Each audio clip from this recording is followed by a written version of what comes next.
이 국장님, 네. 이 국장께서 말씀하신 대로 헌재가 탄핵 심판을 진행하는 과정에서 네. 좌파 카리텔이 작용하는 것 아니냐, 아니면은 민주당 측과 은밀하게 짜고 무슨 작업을 벌이는 것 아니냐는 의혹을 받고 있는데, 네네. 그 중에 하나가 지금 헌재 소장 직무대행을 맡고 있는 문형배 재판관과 네네. 이재명 민주당 대표가 네. 호영호재하는 아주 쩔친이라는 것 아닙니까? 그렇죠. 그게 지금 국민의힘은 물론이고 지난번 홍준표 대구시장도 헌재에 대해서 상당히 문제점을 제기를 했지 않습니까? 네. 그 뭐 무슨 부역자 있는 거 아니야? 이렇게 제기를 했던 것 같아요. 내 기억에는요. 네네. 그렇죠. 가장 결정적인 상황이 뭐 짧게 지난 상황을 하지만 이건 있을 수 없는 일인데, 헌법재판소가 내란죄, 내란죄 빼라는 거. 철회를. 그러니까 그 말이 대리인, 그러니까 저쪽 국회 쪽 대리인 쪽에서 입에 나왔잖아요. 요구하신 대로 했습니다. 이런 식의 표현했죠. 국회 측 대리인이라고 하지만 사실상 민주당 대리인이고 이재명 대리인 아니겠습니까? 그렇죠. 그쪽에서 헌재에서 재판관들이 말씀하신 대로 거기에 반영해서 이렇게 내란죄 이 철회를 해서 네. 내란죄 부분은 형사재판에서 처리를 하고 네. 그 내란죄 헌법 위반 여부만 다투기로 했습니다. 이렇게 얘기를 한 거 아닙니까? 그렇습니다. 그러니까 내통했다 이런 얘기가 나오고. 거기서부터 이제 신뢰가 떨어지면서 헌법재판소가 하는 것마다 사실은 의심이 들어갈 수밖에 없는데, 이번에 권성동 국민의힘 원내대표가 직격탄을 날렸습니다. 아예 구체적으로 얘기를 하면서 사법연수 18기에 이재명과 그 다음에 지금 문형배 이 두 사람이 사법연수 18기인데 여기서 수십 명이 함께 하나의 어떤 연구회를 구성을 해서, 노동법 연구인가요? 노동법 학회죠. 노동법 학회를 결성을 해서 함께 호영호재하면서 굉장히 가까웠고, 이게 나중에 사실이 아닌 것으로 지금 표방이 됐지만, 문상, 그러니까 이재명 대표가 상을 당했을 때 문형배 헌재 재판관이 찾아와서 문상을 했다. 그럴 정도로 가깝다라고 직격탄을 날리면서 이 부분이 굉장히 지금 일파만파 커지고 있습니다. 그러니까 이재명 대표와 문형배 대행 간에는 확실히 절친인 것은 맞는 것 아닙니까? 그때 이 사법연수원 18기 그리고 고시도 아마 갔죠? 사시 28회. 네네. 그래가지고 원래는 이 학생 운동본끼리 모인 모양이에요. 네네. 그 모임이. 네네, 맞습니다. 문병호, 문무일, 문형배, 이재명은 뒤늦게 들었고 정성호, 최원석. 네네. 최원식인가 전 국회의원 있잖아요. 네네네. 이찬진. 예. 이런 사람들이 노동법학회를 만들었는데 뒤늦게 이제 이재명에는 들어와가지고 거기에서 열심히 자기는 운동권도 아니니까 이제 몸으로 때워야 하는 거 아닙니까? 열심히 공부하고 뭐 그랬던 모양이에요. 그렇죠. 그래가지고 이제 정성호 의원도 과거에 언론과 인터뷰에서도 아주 가깝게 이재명, 문형배 이런 사람들하고 지냈다고 다 얘기를 했지 않습니까? 이게 헌법재판소에서 일단 그 반론이 나왔어요. 공식적으로 문형배는 문상을 갖지 않았다. 문상은 사실이 없다. 그 부분은 어쨌든 저 권성동 대표가 정정을 했습니다. 그건 내가 사실이 아닌데. 근데 문상을 안 갔다는 것도 이상한 거 아닙니까? 그렇게 절친이라고 한다고 한다면 절친이 아니라고 하더라도 같은 사법연수원 동기고 사시 동기고 그동안 꾸준히 관계를 유지해 왔던 거 아닙니까? 그런데 자기 친구가 먼 곳도 아니고 성남에 모친이 돌아가셨는데 문상도 안 오고 조의금도 부의금도 안 보냈다. 그게 인간으로서 할 짓입니까? 저는 그것부터가 잘못된 것 같아요. 그래서 권성동 원내대표도 뭔가 편향적인 가치관을 가진 사람이다. 이 문형배는. 그래서 공정성을 믿을 수 없다. 그렇게 얘기한 거 아닙니까? 그러면서 이제 그 선배님이 말씀하신 그 부분이 다시 올라왔어요. 바로 국민의힘이 반박을 했습니다. 그러면서 2023년도에 12월 달에 정성호가 라디오에 인터뷰를 갑니다. 그래서 라디오에서 이렇게 얘기합니다. 아이고 우리 동기 중, 정성호도 동기잖아요. 동기 중에 가장 서로 가까운 친구 친구가 하면서 이재명, 그 다음에 문영배, 그 다음에 민유숙이라고 대법관 대법관은 문병호 의원도 동기예요. 사법연수원. 동기죠. 예. 그러니까 부부가 동기입니다. 사법연수원 18기로. 어쨌든 이 민유숙 대법관 등이 가장 가까웠던 사이다. 이렇게 이야기한 게 동영상으로 지금 다시 올라왔어요. 근데 재밌는 건 그 18기에 유명한 사람들이 많은데 그 노동법 학회에 들어가지 않은 사람들을 봤더니 김진태 강원도지사, 이석수, 우리나라 최초 그 감찰관, 대통령실 감찰관, 청와대 특별감찰관, 그 다음에 이상민 행안부 장관, 이번 이상민, 그 다음에 조응천 의원, 이 사람들은 노동법 학회에 안 들어간 사람들이다. 더군다나 또 문영배 이 권한 대행이 이재명 대표 선거법 1심 결과 징역 1년 오고 집행유예 2년 받았지 않습니까? 네. 이것에 대해서도 유죄 판결을 한 것은 잘못된 것 같다. 이렇게 사석에서 주변한테 여러 차례 언급을 했다고 또 이렇게 지금 권성동 원내대표가 이 얘기를 하고 있지 않습니까? 네. 그런 부분에 대해서는 또 헌재가 이 해명을 하면서 반박을 안 했더라고요. 그러니까 한 적이 있다는 얘기 아닙니까? 그렇죠.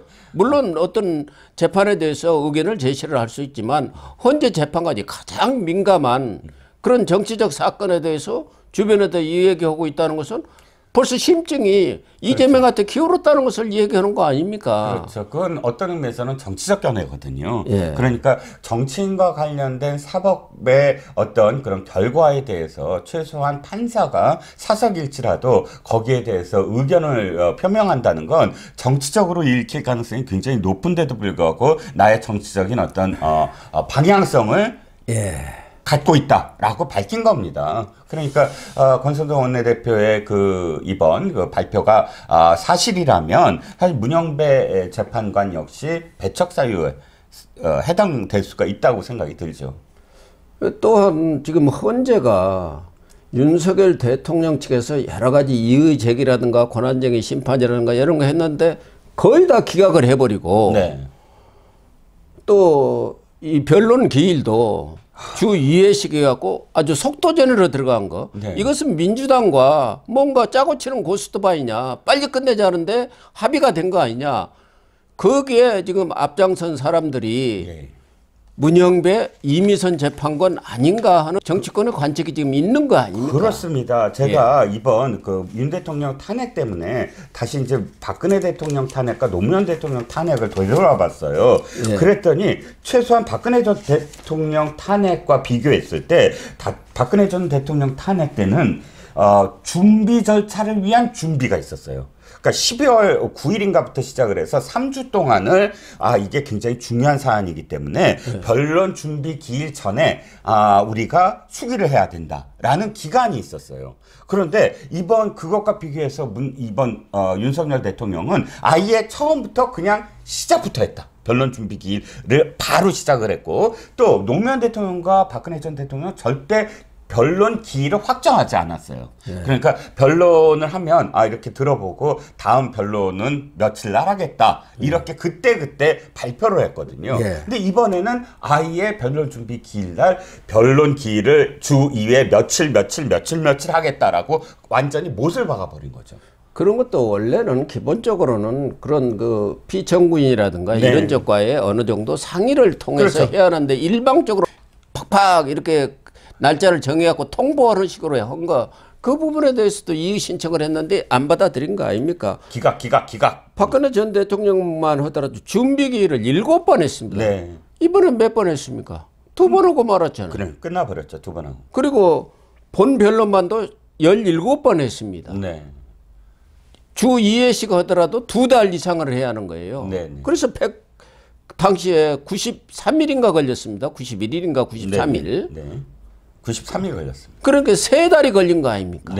근데 지금 이 속도전으로 가는 거 보면은 한 2달에 얼른 끝내가지고 벚꽃 대선을 해야겠다.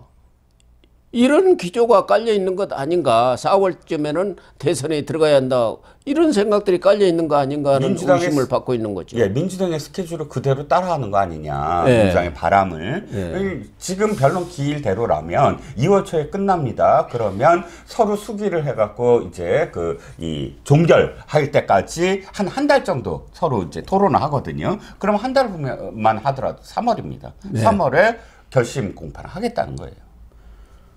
물론 이 문영배, 이미선 두 재판관이 4월 18일 날이 퇴임일이기 때문에 여기는 또 대통령이 추천하는 네. 재판관이어서 권한 대행이 사실상 뭐 지명할 수가 없는 네. 상황이니까 4월 18일 전에는 끝내겠다 한다면 그런 대로 뭐 그것은 이해가 가는 부분이 있는데 네. 지금 이렇게 속도전을 벌이는 거 보면은 이게 좀 너무 과한 것 아니냐. 네. 지금 헌재에서는 180일 이내에 하도록 되어 있지 않습니까? 그렇죠. 예. 좀 최대 180일이라고. 예. 사실 이것도 강행 규정은 아니지만 어쨌든 예. 그렇게 써져 있습니다.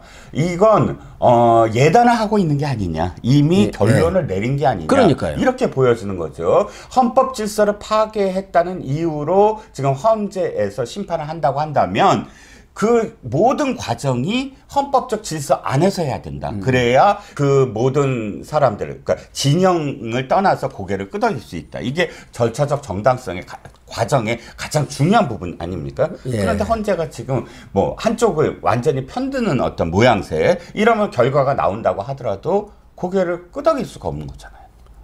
만약 불복 사태가 일어난다고 한다면은 그 영향은 뭐 상상할 수가 없는 정도 예. 아니겠습니까? 그래서 문영배 지금 헌재 소장 권한대행이기는 하지만 가장 선임이고 네. 또 소장 권한대행을 맡고 있는 것이 조직에 있어서는 끌어가는데 또 일정 부분 영향을 미치는 것은 사실 아닙니까? 물론 재판관 각자가 스스로 판단을 하지만 그러나 네. 어느 조직이든 간에 네. 그 조직의 수장 네. 끌어가는 사람의 어떤 의사라든가 이것을 전혀 무시할 수 없는 게 또 현실 아니겠습니까? 그렇죠. 그런 차원에서 국민의힘이나 이쪽에서 얘기한 대로 문영배 헌재 소장 권한대행은 이재명 대표와는 특수한 관계에 있다고 한다면은 일반 재판 같으면은 당연히 재판 기피 신청을 내고 본인 스스로 재척 사유가 돼갖고 회피를 하는 거 아닙니까? 네, 그렇죠. 그걸 하라는 거 아니겠어요? 그렇죠. 이번에 정계선 재판관에 대한 기피 신청도 그냥 그 다음날 딱 결정해 버리더라고요. 예. 8시간 걸렸대나? 그러니까 이게 보통 기피 신청이요. 이화영 전 부지사 기피 신청했잖아요. 그게 얼마나 걸렸는지 아세요? 74일인가 걸렸어요. 그렇죠. 두 달을 까먹었어요. 두 달 이상을. 예. 그런데 저 지금 이번에 기피 신청 물론 헌재와 일반 법원이긴 하지만 예. 헌재에서 정계선 지금 기피 신청했는데 그 다음 날 그냥 기각하고 바로 본 심리에 들어갔습니다. 일반 재판에서는 3심제가 있고 뭐 항소 상고제도 있고 뭐 재항고 뭐 이런 것들이 여러 가지가 있지만 네. 헌재는 단심이에요. 네. 한번 결정하면 끝이란 말이에요. 그렇습니다. 그만큼 진중하고 신중하게 해야 한다는 그런 얘기죠. 네. 그래서 탄핵에 대해서도 최장 기간을 줬으면 그 기간을 가급적 지키면서 네. 신중하게 하라 그런 얘기 아니겠습니까? 그렇습니다. 단심이니까. 그렇죠. 단심으로 끝나버리잖아. 네. 여기서 결정이 나면 무슨 대법원에서 다시 심리를 한다는 그런 것도 없는 거기 때문에 아주 진중을 해야 하는데 지금 헌재가 이 심리를 하는 이런 과정들을 보면은 국민적인 어떤 의혹, 불만을 살 수 있는 그런 여지가 농후하다. 네. 사실은 이번 서부지법 사건에 대해서도 옹호할 생각은 추호도 없습니다만 그런 폭력행위에 대해서 사법부가 정치권의 눈치를 너무 많이 보고 정치적 사건에 대해서는 일반 사건하고 아주 달리 특별 대우를 하는 거 또 우리 국민들은 보편적인 법 감정과 다른 결론들을 너무 많이 내렸지 않습니까? 그렇습니다. 거기에 대한 불만이 폭발했다고 봐야 해요. 네. 사법부 버트가 먼저 반성을 해야 합니다. 신뢰를 회복해야만 사실상 그런 식의 불복 사태가 일어나지가 않겠죠. 예. 더군다나 뭐 윤석열 대통령의 계엄 사태라든가 이런 것을 옹호할 생각은 없습니다만은 대통령에 대한 탄핵 아닙니까? 네. 그리고 지금 현직 대통령 아닙니까?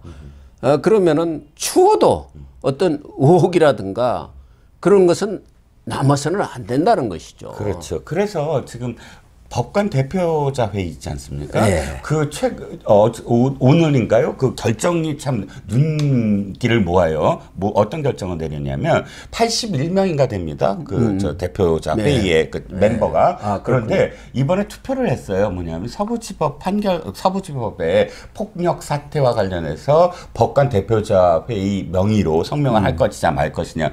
저는 80대 0으로 그냥 될 줄 알았는데 40대 33으로 통과가 됐어요. 물론 통과가 돼서 성명이 발표되겠지만 법원에 대한 폭력 사태임에도 불구하고 33명이나 성명 발표할 필요 없다라고 이야기한 건 그만큼 선배님께서 말씀하셨듯이 이건 법원에서도 좀 더 숙고를 하고 반성을 성찰하는 어떤 문제가 아니냐라는 의견이 33명이나 되지 않았을까라는 생각이 듭니다. 그렇습니다. 대통령의 탄핵을 뭐 꼭 중앙지법에서 하라는 법원은 없지만 네네. 중앙지법에서 하는 게 애우지. 변두리 법원, 더군다나 공수처하고 특수한 관계를 맺고 있는 우리법 연구회 출신들이 있는 네. 그런 좌파 소굴 법원에서 체포영장 발부하고 구속영장 발부하고 이렇게 하는 데 대해서 어느 국민이 의문을 제기하지 않겠습니까? 그렇죠. 그런 데 대한 어떤 반성이 아마 법관 대표자 회의에서도 나타난 것 아닌가 그렇게 보여집니다. 맞습니다. 그런 점에 있어서 헌재는 정말 다시 한번 강조하지만 추후의 의혹도 공정성에 대한 어떤 문제 제기가 없도록 재판을 진행해 줘야 한다. 맞습니다. 그런 얘기입니다. 네.